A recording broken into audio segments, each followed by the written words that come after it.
फिलिपियानि 3:21 बेखायनो बुंदों बियो जोंनि थैग्रा देहाखौ गावनि महिमा गोनां महराव सोलायगोन। जोंनि जे मर्टेल देहा, थैनो गोनां देहा, थैग्रा देहाखौ बियो थै रोङै देहा खालामनानै बियो जोंखौ लांखोनाय जागोन। जोंखौ रुपान्तरित मोदोम खालामनानै बियो जोंखौ लांखोनाय जागोन। बेखायनो पौलआ बुंदों गांसेनि करन्थियानि 15:51-53 जेब्ला जों फरायो, पौलआ बुंदों जेब्ला जोबनायनि बिगुर सुगोन अब्ला जोङो बयबो मेगन मोख्रेबसेयावनो सोलायगोन। मानोना बिगुर सुब्ला गोथैफ्रा बोखांजागोन आरो थै रोङै जागोन आरो बयबो जोङो सोलाय जागोन। जोङो जेब्ला बिगुर सुगोन जिसु ख्रिस्टनि फैनाय समाव जोङो सिखांगोन। दानि बाथ्रा जादों सोर बायदि मानसियालाय जोङो रेपचाराव थांफानो हागोन? ग्रेटेस्ट सोंलुआ बेसो। सोरबायदि मानसिया जोङो रेपचाराव जिसु ख्रिस्टखौ लोगो हमनो हागोन? सोरबा सानो नामा आङो जन्मनिफ्रायनो ख्रिस्टियानखाय आङो जिसु ख्रिस्ट जोमैनि रथआव फैयोब्ला आं थांफानो हागोन? सोरबा सानदों नामा आं बेप्टिस्मा लानायखाय आङो जिसु ख्रिस्टआव फैयोब्ला आं थांफानो हागोन? सोरबा सानदों नामा ख्रिस्टियान न'खराव जन्म जानायजों जों अट'मेटिक जोङो सोरगो रायजोनि अधिकार जानो हायो? सोरबा सानदों नामा बेप्टिस्मा लानायखाय आङो अट'मेटिक आङो सोरगो रायजोनि मालिक जिसु ख्रिस्टआव फैयोब्ला आं थांनो हागोन? सोरबा सानो नामा? जों बेबायदि साननो हाया। ख्रिस्टियान न'खराव जन्म जानाया नोंथांखौ ख्रिस्टियान होननानै क्वालिफाइ खालामा। ख्रिस्टियान न'खराव जन्म जानायजों जों अट'मेटिक सोरगो रायजोखौ जों मोननाय नङा। बाइबेला बेखायनो जोंखौ बुंदों माथाइनि 7:21 आंखौ अ फोरबो होननानै गाबज्रिनाय साफ्रोमबो सोरगो रायजोआव थांगोन बे नङा, नाथाय जायहा आंनि आफानि गोसो बायदि मावगोन बिसोरल' हाबनो मोनगोन। आंबो फोरबो होनो, सैतानाबो फोरबो होनो, नाथाय जोङो आफानि इच्छा बायदि मावाखैब्ला, जोङो पाप मावनानै थायोब्ला, अधर्मिया जिउ खांनानै थायोब्ला, जिसु ख्रिस्टखौ जोङो जोंनि बासायगिरि होननानै नाजावाखैब्ला, जोङो बिनि इच्छा बायदि जों थाबायनो हायाखैब्ला जोंबो थांनो मोननाय नङा। बाइबेला बेखायनो बुंदों जायफ्रा गावनि गासै पापफोरनिफ्राय गोसो फाफिननानै फोरबो जिसुखौ फोथायनानै आजावबाय आरो बिनि हास्थायनाय बायदि मावो, थाम थिम जानानै नेनानै थायो, बे मानसिफ्राल' जों थांनो हागोन। बेखायनो दिनै मोनानि समाव नोंथांमोन आं जों बयनिसिमबो मोनसे मेसेजआ जिसु ख्रिस्टआ दिनैनि हराव जोंखौ लांनो फैयोब्ला, रेपचाराव बियो फैयोब्ला दिनै नोंथाङालाय जिसु ख्रिस्टजों लोगोसे सोरगो रायजोआव थांनो हागोन ने?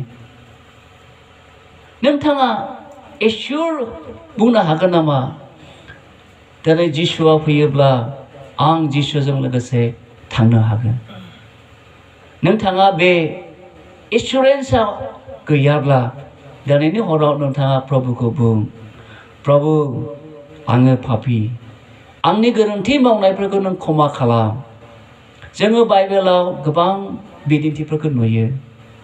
जेब्ला जिसु ख्रिस्टखौ क्रुस दंफाङाव होनाय जादोंमोन, सानै सिखावफ्रा जिसु ख्रिस्टजों लोगोसे क्रुसाव दङमोन।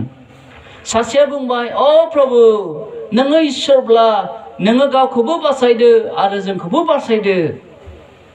नाथाय सासे सिखावा बुंदों, हे प्रभु नोङो जेब्ला जोमैनि रथनाव फैगोन आंखौबो गोसोखां।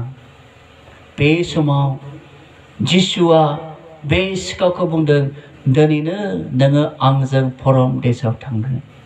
मानोना जिसु ख्रिस्टआव पापनि क्षमाखौ होनो हाग्रा, क्षमा होनो हानायनि क्षमता बिनाव दङ। बेखायनो बियो सासे सेभियर, बासायगिरि। बियो बासायनो हानायनि क्षमता बिनाव दङखाय, पाप निमाहा होनायनि क्षमता बिनाव दङखाय जिसुआ बे सिखावखौ बुंदों, दिनैनो नोङो आंजों परम देशआव थांगोन। बेखायनो दिनै हरनि समाव सोरबा बेक्तिया दिनैसिमबो जिसु ख्रिस्टनिफ्राय जिसु ख्रिस्टनि होनाय पापनि निमाहा बे अभिगथा गैयाब्ला जिसु ख्रिस्टखौ नोंथाङा ख्रिस्टियान नखराव जन्म जादोंब्लाबो आंनि बासायगिरि होननानै नाजावनानै बिनि इच्छा बायदि सोलिनो हायाखैब्ला दिनैनि मोनानि गेजेराव नोंथाङाबो बुं। मानोना जोंनि जिबना खफ' बायदिल' दानो दं दानो गैया। जोंनि जिबना दिनै दं गाबोन गैया।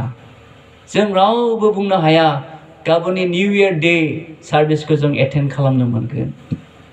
इसोरा होयोब्लासो जों मोनगोन। बेनि थाखायनो बै जों बयबो खर' गंग्लायनि, जों बयबो गुरै जानि। निउ इयार डेआ जोंनि मोखाङाव दङ। दिनै नोंथाङा बे गेदेर इसोरनि होनाय गोदान बोसोरखौ जोङो आवग्रिनो नाबायदों। जोङो जाहाथे इसोरनि अननायजों गाबोननि दिनखौ मोनो। दिनै हराव जिसुआ जोंखौ लांनो फैयोब्ला जाहाथे जों जिसुजों थांफानो हायो। आंनि मावखुमानायखौ सोर मिथिनो? नोंथांनि मावखुमानायखौ सोर मिथिनो? बेखायनो बाइबेला बुंदों मानसिनि गोसोआ एसेबां गाज्रिनो बिनि सानखोमानायखौ सोर मिथिनो हानो? रावबो मिथिया। रावबो रावनि गोसोखौ जों मिथिया। रावबो रावखौ जोङो बिसार खालामनो हाया। नाथाय इसोरा प्रभु जिसु ख्रिस्टआ बे गासैखौबो नुयो, गासैखौबो मिथियो। जोंनि गासैबो पापफोरखौ बियो मिथियो आरो बियो जोंखौ नुहुरो। हरब्लाबो बियो नुयो, सानब्लाबो नुयो। बेखायनो दिनै जिसु ख्रिस्टआ जोमैनि रत्नाव दिनै फैयोब्ला नोंथाङा थांफानो हागोन ने? जों बयबो मेगन मोखिबनि, जों बयबो मेगन मोखिबनि आरो इसोरनाव बेबायदि प्रार्थना खालामनि। नोंथाङा दिनैसिमबो पापनि अभिगथा एबा निमाहानि अभिगथा गैयाब्ला, पाप मावनायखौ नोंथाङा गोसो फाफिनाखैब्ला दिनैनि हराव नोंथाङा बुं, प्रभु आं पाप मावबाय, आंखौ नों निमाहा खालामदो। जाहाथे दिनैनि हराव नोङो फैयोब्ला आङो नोंजों थांफानो हायो। जोंनि जिबना बेसेन गोसा। जोंनि जिबनखौ इसोरा दाम होनानै बायबाय। जों बेखायनो जोंनि जिबना दाम गोसा। दिनै हरनि समाव पबित्र आत्माया नोंथांनि गोसोखौ सौदोंब्ला, नोंथांजों रायज्लायदोंब्ला दिनै दिनै हराव नोंथाङा बुंगोन ने, प्रभु आंखौ नों नाजावदो। आङो दिनैनिफ्राय सासे गोदान बेक्ति जानानै नोंखौ नेनानै थागोन आरो नों फैब्ला जाहाथे आंबो थांफानो हायो। आंनि नैबे खामानि मावनाया, आंनि बेबायदि आदर्शआ, आंनि बे मावनाया पाप जाबाय। आं बेजों नोंखौ दुखु होबाय प्रभु। आं दिनैनिफ्राय गोदान जानो गोसो। गोदान गोसोजों गाबोननि गोदान निउ इयाराव आं हाबनो गोसो। प्रभु नोङो आंखौ क्षमा खालामदो। आंखौ, आंनि गोसोखौ नों सोलायदो। दिनै मोनाबिलिनि समाव सोरबा बेक्तिया बेबायदि बुंनो गोसो ने, नोंथांनि जिबनाव इसोरनि जिउआ रायज्लायदोंब्ला, नोंथाङा सानदोंब्ला आङो बे पापनिफ्राय क्षमा नांगौ, दिनैनि हराव बे क्षमानि सुबिदाया नोंनि जिबनाव दं। जोलावानो जा मानो, गोरलैयानो जा मानो, फरायसायानो जा मानो, बिमा बिफायानो जा मानो, जिखिया मानसियानो जा मानो, नोंथांनो बे पापनि क्षमाखौ लुबैदोंब्ला जों बयबो मेगन मोखि आरो इसोरनियाव नोंथाङा रायथिदो। दिनै नोंथाङा बुङोब्ला इसोरनि सिगाङाव नोंथाङा साखि होदो। मानोना इसोरा जोंनि गोसो फाफिननायखौ बियो लुबैयोखाय दिनै हरनि समाव सोरबा गावनि पापनिफ्राय निमाहाखौ मोननो हास्थायदोंब्ला नोंथाङा जेरावनो दङ नोंनि आखाइखौ प्रभुनो खोन्था, प्रभु आं आगदा आखाइखौ थिखांनानै आं नोंनो खोन्थादों, आंखौ दिनैनिफ्राय नोङो गोदान खालामदो। आंनि गासैबो मावबोनाय पापफोरखौ नों निमाहा खालामदो। दिनैनिफ्राय आं गोदान जानानै गोदान बोसोराव आं आगान सुरनो गोसो।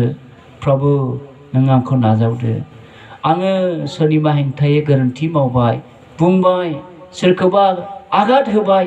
प्रभु आं बेबायदि पापफोरखौ लानानै जाहाथे आङो सैनो नाङा। दिनै बे हराव सोरबा इच्छा दङब्ला जिसुनो खोन्थानो थाखाय नोंनि आखाइखौ थिखां प्रभुआ नोंनि दुखुखौ नोंनि गोसोनि गाबनायखौ बियो परिपुर्ण खालामगोन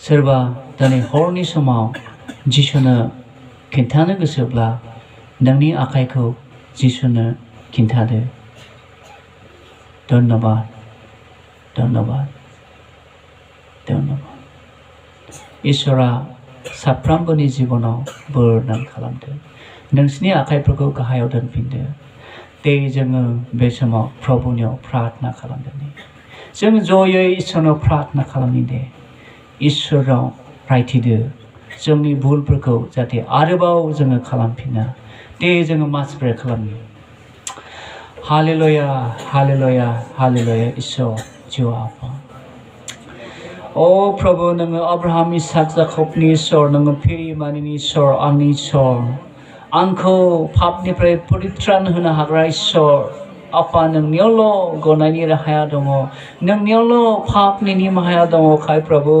आङो नोंखौ हामबाय आरो हामबाय होनदों जेसेबां मानसिफ्रा दिनैनि मोनाबिलिनि समाव गावनि पापफोरनिफ्राय निमाहा मोननो थाखाय नोंनियाव आखाइ थिखांबाय आफा इसोर नोङो जेरैबायदि क्रुस दंफाङाव आफा सिखावखौ नोङो बुंदोंमोन दिनैनो नोङो आंजों परमदेशआव थांगोन मानोना आफा नोङो क्षमा होनो हानाय गोहोआ नोंनियाव दङ आफा पापनि निमाहा होनो हानाया नोंनाव दङ प्रभु दिनै जोङो नोंनियाव फैदों आफा जेसेबां व्यक्तिफ्रा गाव गावनि गोरोन्थिफोरखौ नोंनियाव रायथिबाय आफा इसोर बे व्यक्तिफोरनि जिबनाव नोङो गोदान स्ट्रेंथखौ लाबोदो आफा रिनिउलाव खालामदो आफा जाहाथे दिनैनिफ्राय आफा जेसेबांनाखि गोरोन्थि मावबोदोंमोन बेफोरखौ नागारनानै आफा गोदान गोसोजों बे 2022 मायथाइयाव आगान सुरनो हानाय बायदि नों आशीर्बाद खालामदो आफा साफ्रोमबोनि जिबनाव आफा जेसेबां मानसिफ्रा दिनैनि मोनाबिलिनि समाव नोंजों रादाय खाबाय बे रादायखौ हमथानानै लाखिनो नों बोर होदो आफा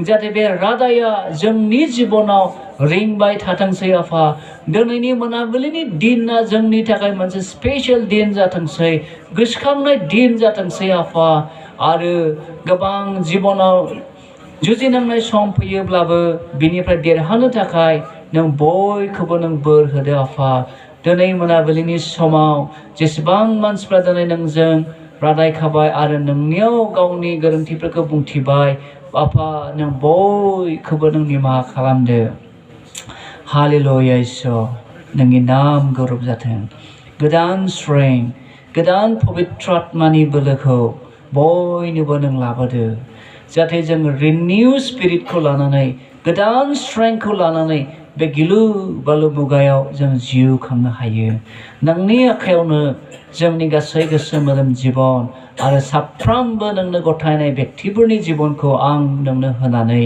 हामबाय होनायजों जिसु ख्रिस्टनि नामाव बियो आमेन हामबायसै